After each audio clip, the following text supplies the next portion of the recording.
நீங்க இருந்து சாப்பிட்டு தான் போகணும். Amen. Hallelujah. What is the title of today's message? நீங்க இருந்து சாப்பிட்டு தான் போகணும். இருந்து 1000 வருஷ அரசாட்சிய அனுபவிச்சு தான் போகணும். கர்த்தர் உங்களை வச்சு ஆசீர்வாதத்தினால உங்களை வச்சு செஞ்சுட்டு தான் அனுப்புவார்.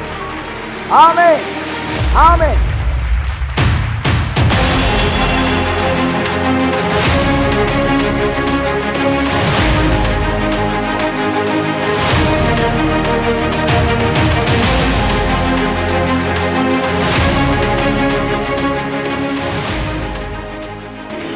இந்த வருஷம் முடியும் போது உங்க வாழ்க்கையில மிகவும் திரளாய் உங்களை வர்த்திக்க பண்ணுகிற கர்த்தர் உங்களை வர்த்திக்க பண்ணிருப்பார். வர்த்திக்க பண்ணிருப்பார். கையை தட்டி இருந்து தேவன் செய்கிற விருந்து எல்லாவற்றையும் நீங்கள் அனுபவிக்க அன்பு நினைக்கிறேன். உங்க கண்ணு பார்க்கணும். மீதியால கர்த்தருடைய சத்தம் கேட்கறது உங்க காது கேட்கணும்.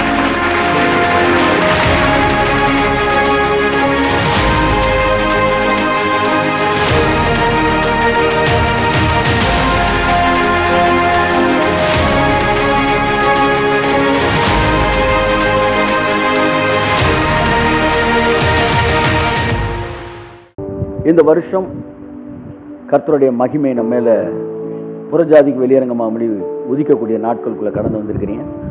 கிங்டம் கனெக்டட் லைஃபா இந்த வருஷம் நமக்கு இருக்கும். கவனன் கனெக்டட் லைஃபா இந்த வருஷம் இருக்கும். உன்னதமானவரின் மறைவில் இருக்கிறவன் சர்வ வல்லவருடைய நிழலில் தங்குவான். அவர் தம்முடைய சிறகுகளாலே உன்னை மூடுவார். உன்னதமானவருடைய மறைவுனா என்ன? சர்வ வல்லவரோட நிழல்னா என்ன? சிறகுகள்னா என்ன? அதாவது ஷெல்டர் ஆஃப் தி மோஸ்ட் ஹைனா என்ன? ஷேடோ ஆஃப் தி ஆல்மைட்டினா என்ன? I will cover with my feathers. ஃபெதர்ஸ்னா என்ன அப்படின்னு பார்த்தேன். ஃபெதர்ஸ்ன்றது வேற, ஷேடோன்றது வேற, ஷெல்டர்ன்றது வேற. ஷெல்டர் என்பது it's Christ connected life. Shadow அப்படின்றது it is under the protection of the Almighty God. Feathers cover over you, covering over you with feathers என்றது the presence of the Holy Spirit. இந்த 3:91 இருக்கு. நீரே என் அடைக்கலம்னா you are my refuge, refugee அப்படின்னா அகதி அப்படின்னு அர்த்தம். அடைக்கலமா வந்திருக்கேன்னு அர்த்தம்.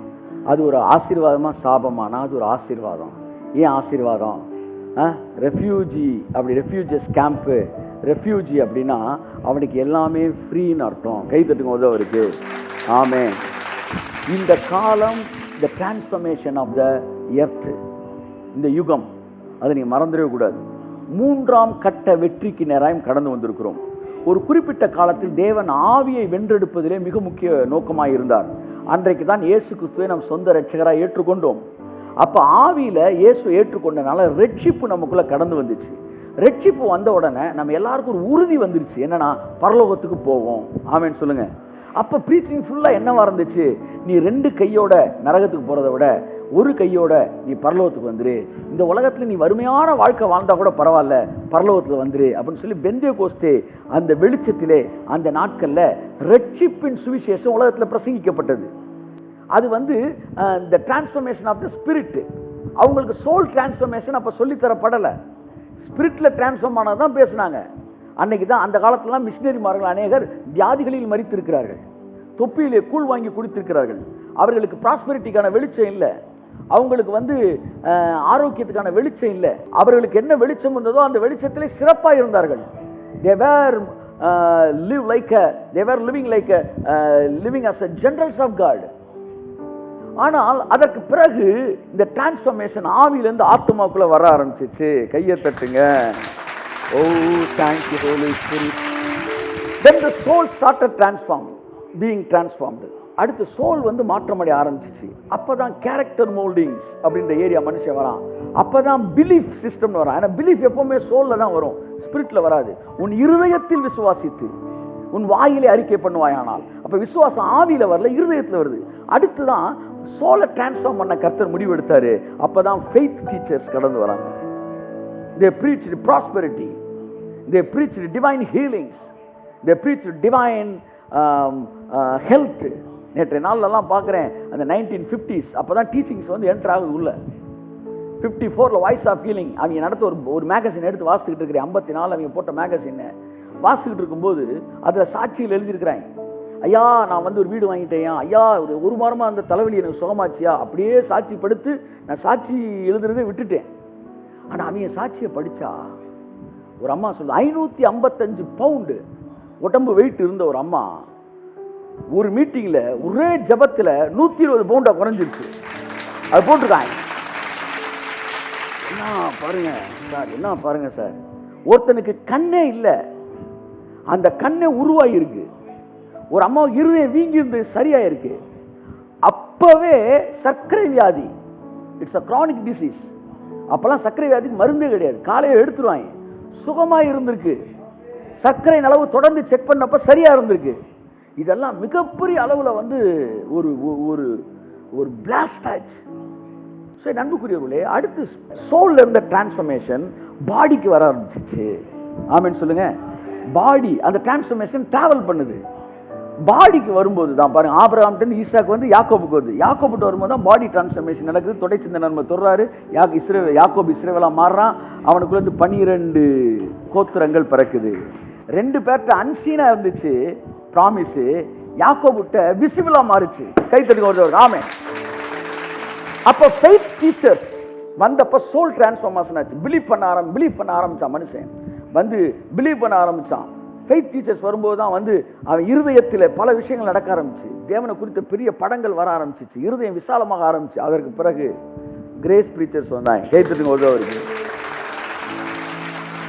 கிரேஸ் பிரீச்சர்ஸ் வந்த உடனே தான் பாடி ஆவியான, அதாவது வந்து சரீர சம்பந்தமான டிரான்ஸ்ஃபர்மேஷன் பேச ஆரம்பிச்சாங்க. அதாவது இம்மார்டாலிட்டி, நியூ ஜெர்சி, இந்த நியூ ஜெர்சி கூட இம்மார்டாலிட்டி, இந்த மாதிரி விஷயங்கள் பேச ஆரம்பிக்கிறாங்க.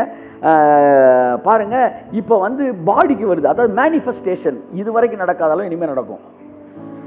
இந்த 3வது எல்லா காலத்துக்கும் ஒரு முடிவு இருக்கு. பாருங்க, ஒரு 7 காலங்கள் இருக்கிறது உலக தோற்றம் இது வரைக்கும். ஒவ்வொரு காலமும் முடிவடைகிறது. முதல் காலம் அதாவது அறியாமையின் காலம், அதாவது ஏஜ் ஆஃப் இன்னசென்ட். மனுஷனுக்கு நன்மை எதுவுமே தெரியாது, மனசாட்சின்னு ஒன்னே கிடையாது. அவன் ஸ்பிரிட்ல மட்டும்தான் லீட் ஆகிட்டு இருந்தான். என்றைக்கு பழத்தை சாப்பிட்டானோ அவன் கண்ணு திறந்துச்சு. கண்ணுன்றது கான்சியஸ், மனக்கண், மனசாட்சி திறந்துச்சு. மனசாட்சி திறந்த உடனே அதுக்கு முன்னாடி கர்த்தர் வந்து அவனுக்கு மனசாட்சிலாம் கிடையாது, கர்த்தர் சொல்றதுதான். நீ கடவுளோட ரொம்ப நெருங்கிட்டீங்கன்னா மனசாட்சி உங்களுக்கு இருக்காது. நீ மனசாட்சியே இருக்காதுன்னா மனசாட்சியே இல்லாத கொடூரன்றீங்களே, அப்படி கொடூரன் இல்லை, மனசாட்சியே இல்லாத ஜெனரஸ் பர்சனா மாறிடுவீங்க. அது எப்படி? ஒருத்தன் காசு கேட்பான், ஐயா பசிக்கிறியா, 100 ரூபா இந்த தாங்கயா அழுவான். உன்னைக்கே அவன் ஏழையா வரியவனாக இருப்பான். டக்குன்னு பார்த்தோன்னே தெரியுமே, காசை வாங்கிட்டு போய் தண்ணியை போடுற மாதிரி தெரியுது அப்படின்னு தோணும். உங்க மனசாட்சி வேண்டான்னு சொல்லும். அப்ப கர்த்தர் சொல்லுவாரு, உன் கொடுத்த காசுல உனக்கு கொடுத்ததெல்லாம் ஒழுக்கமாக நீ செலவழிச்சிருக்கிறியா? நீ சினிமா பார்த்தது என் காசுல தானே, நீ ஊர் சுத்தின என் காசுல தானே அப்படின்னு பேசின உடனே உங்க மனசாட்சியை மீறி வச்சுக்காப்பான்னு கொடுக்குறீங்க. அந்த நோட்டு மூலமா அனாயிட்டிக்கு போய் அவன் சரியாயிடுவான் இயேசு நாமத்துல. இதுதான் மனசாட்சியெல்லாம் தாண்டி இப்படிதான் வாழ்ந்துகிட்டு இருந்தான், நிர்வாணமா இருந்தான். அவனுக்கு வந்து வெட்கம்ன்ற ஒரு விஷயமே இல்லை. ஏன்னா மகிமை அவனை மூடி இருந்துச்சு. மகிமைன்றது மனசாட்சி ஓப்பன் ஆன பிறகுதான் மனுஷன் வந்து மனசாட்சி படி பேச ஆரம்பிச்சான்.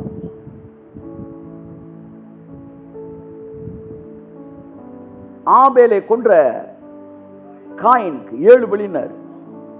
அப்ப இன்னொருத்தன் சொல்றான், லாமேக்கு சொல்றான், நான் எனக்கு காயம் உண்டாக ஒருவனை கொலை செய்தேன், எனக்கு தழும் உண்டாக ஒருவனை கொன்றேன். காயினுக்கு 7 பலி, ஆனால் எனக்கு 77 பலின்றான். என்னடா நீ சொல்றதே எனக்கு புரியலையடா அப்படின்னா கீழே விளக்க வர என்னன்னா, அவன் என்ன சொல்றான், காயின் சும்மா இருந்தவனை கொண்டாயா, அவனுக்கே கர்த்தர் பாதுகாப்பு கொடுத்தாரு. நான் எனக்கு காயம் உண்டாக தான் ஒருத்தனை கொன்னேன், என்னை அடிக்க வந்தவன நான் கொண்டுட்டேன், எனக்கு வந்து தழும்புண்டாக தான் ஒருத்தனை கொலை செஞ்சேன், அதனால அவனுக்கே ப்ரொடெக்ஷன் தான், எனக்கு அதை விட ப்ரொடெக்ஷன் இருக்குன்றான். மனுஷன் மனசாட்சியின்படி வாழ ஆரம்பிச்சுட்டான். ஆனா காயினுடைய கேஸ் வேற, இவன் கேஸ் வேற. அப்ப மனிதனோட வாழ்க்கை வந்து மனசாட்சியிலேயே போயிட்டு இருந்துச்சு. அதுக்கப்புறம் தான் பிரமாணம் வருது. மனசாட்சியோட பிரமாணம் இன்னும் ஸ்ட்ராங்கா அவனுக்கு வேலை செய்ய ஆரம்பிச்சு. அப்ப பிரமாணத்தின் கீழே இருக்கிறான். பிரமாணத்துக்கு அப்புறம் இயேசு வராரு, பிரமாணத்தை முடிக்கிறார், கிருபை ஸ்டார்ட் ஆகுது. இதுதான் வந்து அப்படியே போயிட்டு இருக்கு. இந்த பிரமாணத்துக்கும் மனசாட்சிக்கு இடையில 2 காலங்கள் இருக்கு. ஒன்று வாக்குத்தத்த காலம், இன்னொன்று வந்து மனித ராஜ்யத்தின் காலம். இப்படி போயிட்டு இருக்கு. இப்ப எல்லா காலத்துக்கும் முடிவு இருக்கு. ஆனா கிரேஸுக்கு அப்புறம் 1000 வருஷ அரசாட்சி காலம். இப்ப எல்லாத்துக்கு இடையில ஒரு கோடு வருது இல்ல. இப்ப கிருபை காலம் முடிஞ்சிட்டு தானே 1000 வருஷ அரசாட்சி காலம் தொடங்கணும். ஆனா இங்க மட்டும் நடுவுல கோடே இல்ல. கை தட்டுங்க. ஏன் ஆண்டவரே கோடு இல்லை அப்படின்னா, எல்லா காலத்திலையும் டெத் இருந்துச்சுடா, அதனால கோடு இருந்துச்சு. இங்க டெத்தே இல்லைன்றனால அப்படியே நீ எங்க போற? கை தட்டு. 1000 வருஷ அரசாட்சிக்குள்ள போற. கிருபையின் காலம் முடிஞ்சு 1000 வருஷ அரசாட்சிலாம் வராது. கிருபையின் காலத்துல இருந்து அப்படியே 1000 வருஷ அரசாட்சிக்குள்ள வருவ. 1000 வருஷ அரசாட்சி தொடங்கிருச்சு. கை தட்டுங்க. தொடங்கிருச்சு அப்படின்னு யார வேணாலும் கூட்டு வாப்போ. 1000 வருஷ அரசாட்சினா எல்லாமே மாறி இருக்கணுமே ஆண்டவரே, எல்லாமே இதா இருக்கணுமே ஆண்டவரே. நான் கேட்கிறேன், முதலாக நியாயப்பிரமாண காலம் எங்க வந்துச்சு? சீனாய் மலையில வந்துச்சு. சீனாய் மலைக்கு வரும்போது உலகம் ஃபுல்லா நியாயப்பிரமாணங்கள் வந்துச்சுன்னு தெரிஞ்சிச்சா? தெரியல. எவனுக்கும் தெரியல. மோசேக்கு மட்டும் தெரிஞ்சிச்சு, வந்துருச்சுடா நியாயப்பிரமாணம், காலம் தொடங்கிருச்சுடான்னு. கீழே இறங்கின உடனே அடி விழுகுது. அது மேனிஃபெஸ்டேஷன். அடுத்த 45 லட்சம் பேருக்கு தெரிஞ்சிருச்சு நியாயப்பிரமாணம் வந்துருச்சுன்னு. உலகத்துல எவனுக்கும் 10 கட்டளையும் தெரியாது, 5 கட்டளையும் தெரியாது. அம்புட்டு காட்டு மிராண்டியா வாழ்ந்துகிட்டு இருக்காங்க. ஆனா இன்னைக்கு உலகம் ஃபுல்லா தெரியுது 10 கமாண்ட்மெண்ட்ஸ் அப்படின்றாங்க. அப்ப இது இன்னைக்கு வெளியே வருது. ஆனா என்னைக்கு உள்ள வந்துச்சு? அன்னைக்கே வந்துருச்சு. கிருபையின் காலத்தை இன்னைக்கு பேசுறீங்க, கிரேஸ் கிரேஸ்ன்றா. இன்னைக்கா கிரேஸ் வந்துச்சு? 2000 வருஷத்துக்கு முன்னாடி சிலுவையில இயேசு முடிந்ததுன்னு சொன்னப்பவே கிரேஸ் வந்துருச்சு. அப்ப கிரேஸ் வந்து 2000 வருஷம் கழிச்சு நீங்க ஃபீல் பண்றீங்க. அப்படித்தான் நீங்க நாளைக்கு வந்து 1000 வருஷ அரசாட்சி வரும்னு சொல்றீங்க. அது சத்தம் இல்லாம வந்துருச்சுன்றேன் நான். கை தட்டுங்க ஒரு அவருக்கு. ஆமென். வந்துருச்சு. ஒரு எப்பவுமே தேவனுடைய வல்லமை ஒரு குறிப்பிட்ட ஜனங்களுக்குள்ள இறங்கி அது வேலை பார்க்கும். வேலை பார்த்து எரெக்ட் ஆகி அப்புறம் தான் எஸ்டாப்ளிஷ் ஆகும். அப்படித்தான் இப்ப அது இறங்கி இருக்கு. யாரெல்லாம் அதை விசுவாசிக்கிறாங்களோ அவங்களுக்குள்ள அது வேலை செய்ய ஆரம்பித்து இருக்கிறது. கரங்களை கட்டி கத்தர் கண்டித்து. So if you are ready to believe, உங்களுக்குள்ள 1000 வருஷ அரசாட்சியோடைய அனுபவங்களை நீங்க அனுபவிக்க ஆரம்பிக்கலாம். One of the blessing of the 1000 years millennium இது வந்து என்னன்னா இம்மார்டாலிட்டி. அப்ப என்ன அர்த்தம்? Already we have entered into that realm. அப்ப என்ன நடக்குது? ஸ்பிரிட்ல டிரான்ஸ்ஃபார்மேஷன், அடுத்து சோல்ல டிரான்ஸ்ஃபார்மேஷன், அடுத்து பாடியில டிரான்ஸ்ஃபார்மேஷன், அதோட முடியல அடுத்து லேண்ட்ல டிரான்ஸ்ஃபார்மேஷன். கை தட்டுங்க. ஆமென்.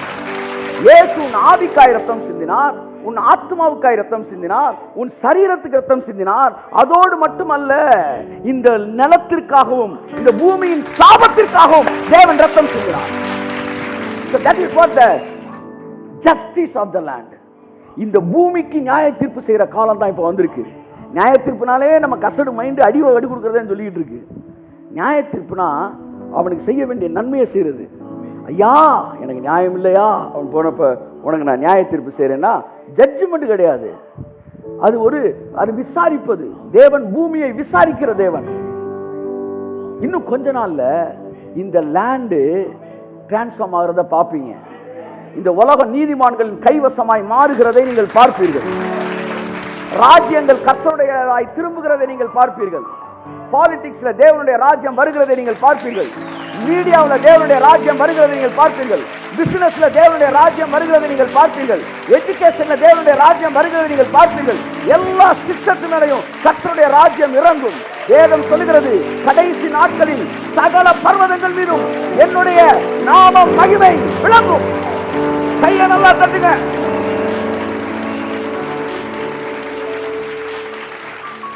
ஏறக்குறைய 15 வருடங்களுக்கு முன்பாக ஒரு நாள் ஜெபிச்சுக்கிட்டு கர்த்தர் சொல்றாரு, 15 years back, சகல பர்வதங்கள் மீதும் என் மகிமை விளங்கும்னாரு.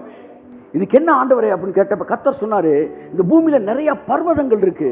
அப்பெல்லாம் கிரேஸே எனக்கு தெரியாது சார், இம்மார்டாலிட்டி தெரியாது சார், நியூ ஜெருசலேம் தெரியாது சார். நமக்கு தெரிஞ்சு இந்த உலகத்துல இந்தியாவிலே கிரேஸ் பேசுறதுக்கு வந்து எவனும் இல்லை சார். அந்த காலத்துல சொல்றாரு, சகல பர்வதங்கள் மீதும் என்னுடைய மகிமை விளங்கும்னாரு. என்ன ஆண்டவரே, what is the meaning of it? பர்வதம் என்றால் ஒவ்வொரு பர்வதமும் இன்னைக்கு பூமியை எது ஆளுகையை செஞ்சுக்கிட்டு இருக்கோ அதுதான் பர்வதம். இன்னைக்கு பூமி எது ஆளுகையை செஞ்சுக்கிட்டு இருக்கு? அரசியல் ஆளுகையை செஞ்சுக்கிட்டு இருக்கு. டிவி பார்த்து உங்களுக்கு எதை காட்டுதோ அதான் நீங்க பாக்குறீங்க. டிவி பார்த்து எது உண்மைன்னு சொல்லுதோ அதான் நீங்க கேட்குறீங்க. 4 யுகங்கள் இருக்கிறது. ஒவ்வொரு யுகமா தாண்டி 4வது யுகம் கலியுகம். ஆனா 5வது யுகம் ஒன்று இருக்கு, அது சத்திய யுகம். ஆமென். கலியுகத்துல ஜனங்கள் மீடியா கையில இருக்கிறாங்க. சத்திய யுகத்துல மீடியா ஜனங்கள் கைக்கு வருது. கை தட்டு. ஆமென். இப்ப மீடியா நீ என்ன நம்பணும் தீர்மானிக்க முடியாது. அந்த காலம் மலையேறி போச்சு. ஆனா இப்ப மீடியா ஜனங்கள் கைக்கு வந்துருச்சு. இவனா Facebookல ஏத்துறான், இவனா யூடியூப்ல ஏத்துறான். உண்மை என்னன்ற இவனே எடுத்து என்ன செய்யறான், பேசுறான். சத்திய யுகத்துக்குள் கடந்து வந்திருக்கிறோம். நீ உண்மையின் வாயை யாரும் அடைக்க முடியாது. Media it's a powerful mountain. அடுத்து அரசியல். இது ரெண்டுக்கு வந்து பிசினஸ். அடுத்து எஜுகேஷன். இந்த எஜுகேஷன் உங்களுக்கு என்ன சொல்லி கொடுத்தாங்களோ அதைத்தான் நீங்க வந்து என்ன செய்றீங்க, நம்பிட்டு இருக்கிறீங்க. எஜுகேஷன் கையில் எடுக்கப்பட வேண்டும், பிசினஸ் கையில் எடுக்கப்பட வேண்டும், மீடியா கையில் எடுக்கப்பட வேண்டும். எது எல்லாம் உங்க கையில இருக்கணுமோ அது எல்லாம் இன்னைக்கு அவன் கையில இருக்கிறதால உங்ககிட்ட வந்து பிசாசு அதெல்லாம் தப்பு. கர்த்தர் அப்படி ஒரு வாழ்க்கை வாழ வைக்கல. இந்த பூமியை கேப்சர் பண்றதுதான் 4வது வெற்றி. இந்த பூமியை வந்து பொசஸ் லேண்ட பொசஸ் பண்ணணும். இந்த பூமி எப்படி இருக்கணும் தேவன் நினைச்சாரோ அப்படிப்பட்ட பூமியாய் மாற்றுவதற்கு உன்னை என்னை தேவன் திட்டமிட்டிருக்கிறார். பல விஷயங்களை ஆவியானவர் வருகிற நாட்களில் பேசுவார். அது சற்றும் நீங்கள் ஏற்றுக்கொள்ள முடியாதது போல இருக்கலாம். ஆனால் அவைகள் செய்துதான் ஆகப்பட வேண்டும். ஏனென்றால் இதற்கு முன்னாடி செய்யலே. இதுக்கு முன்னாடி ஆத்துமாவின் காலம், ஆவியின் காலம், சரீரத்தின் காலம். இப்பதான் லேண்ட பொசஸ் பண்ற இடத்துக்கு வந்திருக்காரு. Justice of the land. இந்த பூமிக்கு செய்ய வேண்டிய நியாய தீர்ப்பை கர்த்தர் நாட்களை செய்ய போகிறார். இதுவரை ஒருத்தர் நீதிமானதை வாழ முடியாதுல்ல. இன்னைக்கு சொல்றேன், எழுதிக்க. 1000 வருஷம் அரசாட்சியில நீ துன்பானதான் வாழ முடியாது. கை தட்டுங்க. ஆமே. இந்த பூமி ஒருத்தனுக்கு மட்டும் அள்ளி அள்ளி கொடுக்குமா? யாருக்கு தெரியுமா? நீதிமானுக்கு. அவருடைய நாட்களிலே நீதிமான் செழித்திருப்பான். எது அவருடைய நாள்? இது அவருடைய நாள். இது அவருடைய நாள். நீ வருகிற நாட்கள்ல பொய் பேசுறவங்க லட்சாதிபதியா இருந்தா உண்மை பேசுறவங்க கோடீஸ்வரனா இருப்பாங்க. எழுதி வச்சுக்க, எழுதி வச்சுக்க. பொய் பேசுறவங்க லட்சாதிபதியா இருந்தா உண்மை பேசுறவன் கோடீஸ்வரனா இருப்பான். இனி சகல பர்வதங்கள் மீதும் கர்த்தருடைய மகிமை விளங்கும். 18 வருஷத்துக்கு முன்னாடி என்று சொல்றார் கர்த்தர். யார்கிட்ட போய் சொல்லுவேன், என்னத்த சொல்லுவேன்? சரி என்கிட்ட சொல்லு, உன்கிட்ட சொல்லு. எப்படி சொல்ல? சரி விட்டு, இல்லை உன்கிட்ட சொல்லாம யார்கிட்ட சொல்ல அப்படின்ற மாதிரி 15 வருஷத்துக்கு முன்னாடி மோதுது. ஆனா இன்றைய நாட்கள்ல பார்க்கும்போது அன்னைக்கு பேசினது கர்த்தர் தான். அதனாலதான் வந்து இவ்வளோ பேருக்கு அந்த ரெவலேஷனை கர்த்தர் கொடுத்திருக்கிறாருன்றத கன்ஃபார்ம் பண்ற. நறுமையான தேவனுடைய பிள்ளைகளே, இருந்து சொல்லுங்க, இருந்து இருந்து நீங்க சாப்பிட்டு தான் போகணும் அப்படின்னு வாங்கி பார்த்தீங்களா? சில வீட்டில் இருந்து சாப்பிட்டு தான் போகணும். சமைச்சிட்டீங்களா? சமைக்க அப்புறம் என்ன கதையா சொல்லிட்டு இருக்கு? இல்ல, இருந்து நீங்க கடையில போய் சாப்பிட்டு தான் போடுட்டு. ஓ அப்படி கர்த்தர் உங்க எல்லாரையும் பார்த்து சொல்றாரு. as a representative of God உங்க எல்லாரையும் பார்த்து நான் சொல்றேன், நீங்க இருந்து சாப்பிட்டு தான் போகணும். ஆமென். ஹalleluya. what is the title of today's message? நீங்க இருந்து சாப்பிட்டு தான் போகணும். இருந்து 1000 வருஷ அரசாட்சியை அனுபவிச்சு தான் போகணும். கர்த்தர் உங்களை வச்சு ஆசீர்வாதத்தினால உங்களை வச்சு செஞ்சுட்டு அனுப்புவார். ஆமென், ஆமென். கண்களை மூடி ஜெபித்து முடிப்போம். ஹalleluya. இந்த உலகத்தை நீர் படைத்தி எல்லா உரிமையும் எனக்கு அளித்தி. கையை தட்டி. இந்த உலகத்தை நீர் படைத்தி எல்லா உரிமையும் எனக்கு அளித்தி. உம் நாமமே தழைத்தோங்க நான் பாடுவேன் உமக்காக. உம் நாமமே தழைத்தோங்க நான் பாடுவேன் உமக்காக. எந்த நிகழ்வுமே உம்மை பாடும், எந்த நினைவுகள் உமதாகும். எந்த இதயமே உம்மை பாடும், எந்த நினைவுகள் உமதாகும். முதல்ல நண்பர் ஒருத்தர் வர சொல்லி நேர் வந்துட்டு, இந்த வந்துட்டேன், சாந்தி நேர் வந்துட்டேன், அஞ்சல் நேர் வந்துட்டேன், பெட்ரோல் பங்க் வந்துட்டேன், உங்க வீடை காணோம் காணோம் காணோம், நான் வேற ஒரு இடத்துல இருக்கேன், உங்க வீடை காணோம் காணோம் இருந்தாரு. என்னடா வேற ஒரு இடத்துக்கு வெட்டி வெட்டி பார்த்தா வீட்டுக்கு முன்னாடி நின்றுட்டு இருக்காரு. எங்க இருக்கு உங்க வீடு? எங்க இருக்கு வீடு? நீ வீட்டுக்கு வந்து ரொம்ப நேரம் ஆகி போச்சு. அப்படிதான் நிறைய பேர் பரலோகத்துக்கு போறேன், பரலோகத்துக்கு போறேன். எங்க இருக்கு பரலோகம்? இங்கேதான் இருக்கு. கைத்தட்டு. It is not a separate ஒரு பிளானட். அது ஒரு பிளானட் தான், இல்லைன்னு சொல்லல. It is the another dimension of the same planet. இங்கதான் நீ அந்த டைமென்ஷனுக்குள்ள வந்துட்டீங்கன்னா இப்ப நீ அந்த பிளானட்டை நீ பார்க்க முடியும், அந்த வேர்ல்டுக்குள்ள என்டர் ஆக முடியும். எலியாவும் எலிசாவும் அங்கே அவர்களுக்கு எலியாவும் மோசேயும் தோன்றினார்கள். அவர்கள் பார்ப்பதற்கு அவர்கள் காணப்படுகிற விதமாய் தோன்றினார்கள்.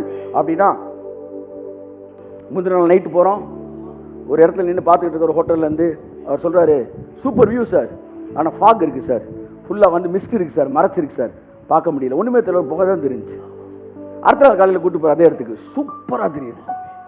அவர் சொல்கிறார், அதே இடம் தான், இது வரைக்கும் தெரியாத காட்சி உங்களுக்கு தெரியுது, ஏன்னா இடையில இருந்த இந்த பனி மறைஞ்சிருச்சு. அப்ப உன் கண்ணுக்கு முன்னாடி இருக்க அந்த பனி மறைஞ்சிருச்சுன்னா இதே உலகத்துல நீ தேவனுடைய ராஜ்யத்தை பார்க்க. இந்த உலகத்தை உனக்கு தான் கர்த்தர் படைச்ச. ஆமென். இருந்து சாப்பிட்டு போங்க. உடனே கிளம்பி காலில் சுடுதண்ணி ஊத்துன மாதிரி நான் வந்துட்டேன் ஆண்டவரேன்னு ஓடாதீங்க. அவர் இங்கே இருக்கிறார். நீங்கள் அறியாத ஒருவர் உங்கள் மத்தியில் இருக்கிறார். ஆகவே இருந்து தேவன் செய்கிற விருந்து எல்லாவற்றையும் நீங்கள் அனுபவிக்க முடியும் அன்பு நினைக்கிறேன். உங்கள் கண்ணு பார்க்கணும், மீடியாவில் கர்த்தருடைய சத்தம் கேட்கறது உங்கள் காது கேட்கணும். சட்டசபையில் தேவனுக்கு பயந்த மனிதர்கள் அமர்வதை உங்கள் கண்கள் பார்க்க வேண்டும். ஆமென். எங்கும் தேவனுடைய பர்வதத்தில் எங்கும் தேவனுடைய மகிமை விளங்குகிறது உங்கள் கண்கள் பார்க்கணும். என் மீட்பர் உயிரோடு இருக்கிறார். கடைசி நாளிலே அவர் பூமியின் மேல் நிற்பார். அடிங்க சார், அடிங்க சார், அடிங்க சார், கையை தட்டு சார். பூமியின் மேல் நிற்பார், பூமியை நிற்பார், பூமியை நிற்பார், பூமியை நிற்பார். என் மீட்பர் உயிரோடு இருக்கிறார். அந்நிய கண்கள் என் சொந்த கண்கள் பார்த்து ஆவியிலே போய் அல்ல, என் நாட்டத்திலிருந்து நான் அவரை தரிசிப்பேன். கையை தட்டே தெள்ள தெளிவாக எழுதி வைத்து விட்டான். சரீரம் முழுவதும் அடிக்கி போனவன் இம்மார்டாலிட்டி எழுதிட்டு போயிட்டான். எத்தனை வார்த்தை பாருங்க. பூமியில நிற்பார்னா it is connected with earth. கடைசி நாட்களில் ரொம்ப தெளிவா எழுதிருக்கான். அந்நிய கண்ணுலடா, என் கண்ணு பார்க்கும்னா அதை கூட ஆவிக்குரிய கண்ணுன்னு சொல்லிடுவேன்ற காண்டி இந்த மாம்சத்துல இருந்து நான் பார்ப்பேன்டா. ஆமென். செத்து இல்ல, மாம்சத்துல இருந்து பார்ப்ப. நீ மாம்சத்துல இருந்து நீ பார்ப்ப, மாம்சத்துல இருந்து நீ பார்ப்ப. எல்லாம் சொல்லுங்க. இந்த மாம்சத்துல இருந்து கர்த்தர் இந்த பூமியின் மேல் நிற்கிறதை என் கண்கள் பார்க்கும். கையை தட்டி பிதாவே அவர்களை நான் ஆசீர்வதிக்கிறேன். ஜஸ்டிஸ் ஆஃப் த வேர்ல்டு, இந்த உலகத்தின் மேல, இந்த லேண்டுக்கு மேல இருக்க ஜஸ்டிஸை இன்னைக்கு ரிலீஸ் பண்ணிட்டு இருக்கீங்க. இந்த பூமி நன்மையை விளைவிக்கும். இதுவரை முட்களை விளைவித்த இந்த பூமி இனி நன்மையானதை விளைவிக்கும். ஆசீர்வதிக்கிறேன். ராஜரிகத்தை பேசுகிறேன், ராஜ யோக்கியத்தை பேசுகிறேன். ரத்தம் தெளிக்கப்படும் இயேசு கிறிஸ்து நாமத்தில் பிதாவே, ஆமென். God bless you. என் அன்புக்குரியவர்களே, கர்த்தர் உங்களை ஆசீர்வதிப்பார். இன்றைக்கு நான் ராஜ யோக்கியம் என்கிற தலைப்பிலே உங்களோடு பேச வந்தேன். பட் பல விஷயங்களை கர்த்தர் பேச வேண்டியிருந்தது. வருகிற நாட்களில் மற்ற விஷயங்களை பார்ப்போம். கர்த்தர் உங்களை ஆசீர்வதிப்பார். கண்ணை மூடி ஜெபம் பண்ணிடுவோமா? நல்ல பிதாவே, இந்த நாளிலும் கூட சகல பர்வதங்கள் மீதும் என்னுடைய மகிமை விளங்கும் என்கிற வார்த்தையின் காரியங்களை குறித்து இன்னைக்கு பார்த்தோம்.